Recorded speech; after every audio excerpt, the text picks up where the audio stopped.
আপনাদের সকলকে আসসালামু আলাইকুম। আপনারা সবাই কেমন আছেন?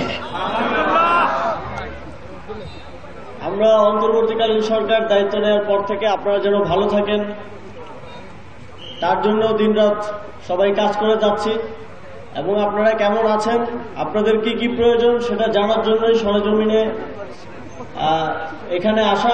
আমরা সাম্প্রদায়িক সম্প্রীতির বাংলাদেশ চাই। বাংলাদেশে কোনো সম্প্রদায়কে শুধু সাম্প্রদায়িক পরিচিতির কারণে কোনোভাবেই যেন বঞ্চিত কিংবা কোনো ধরনের নিগ্রহের শিকার না হতে হয় সেটা নিশ্চিত করতে চাই, সেটা নিশ্চিত করার জন্য কাজ করছি। তবে বাংলাদেশের সার্বভৌমত্ব স্বাধীনতার উপর কোনো প্রকার হস্তক্ষেপ, কোনো প্রকার আঘাত আসে এবং রাষ্ট্রের প্রতি অবমাননা হয়, রাষ্ট্রদ্রোহের মতো ঘটনা ঘটলে সেক্ষেত্রে সরকার অবশ্যই কঠোর ব্যবস্থা নেবে এবং সেক্ষেত্রে একটা গ্রেফতারের ঘটনাকে কেন্দ্র করে এখন অস্থিতিশীল পরিস্থিতি তৈরির চেষ্টা করা হচ্ছে।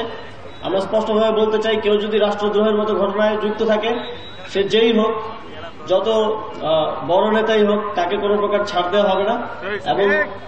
এবং এক্ষেত্রে এটা সম্প্রদায় বিবেচনায় নয়, এটা রাষ্ট্রের বিবেচনায়, রাষ্ট্রের নিরাপত্তা বিবেচনায় আইন শৃঙ্খলা বাহিনী এই ব্যবস্থা গ্রহণ করবে সামনের দিকে।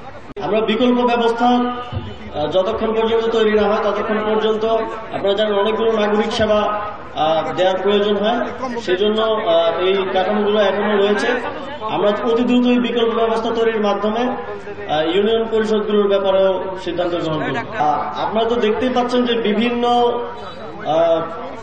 গোষ্ঠী, বিভিন্ন গ্রুপকে উস্কে দিয়ে হামলা, তারপর সংঘর্ষের মতো ঘটনা গতকালকে আপনারা দেখেছেন।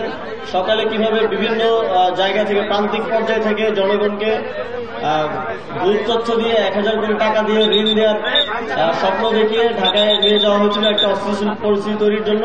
কিন্তু আমাদের আইন শৃঙ্খলা বাহিনী এবং সর্বোপরি ছাত্রদের অংশগ্রহণের মাধ্যমে সেই পরিকল্পনাকে নস্যাৎ করা হয়েছে এবং এ ধরনের আর কোন ষড়যন্ত্র কিংবা পরিকল্পনা করা হলে সে বিষয়ে যথাযথ ব্যবস্থা নেওয়া হবে। আপনারা জানেন গতকাল যারা এটা সংগঠিত করার চেষ্টা করা হয়েছিল, সেই অহিংস গণঅভ্যুত্থান বাংলাদেশের যে আহ্বায়ক, তাকেও গ্রেপ্তার করে জিজ্ঞাসাবাদ করা হচ্ছে। ধন্যবাদ।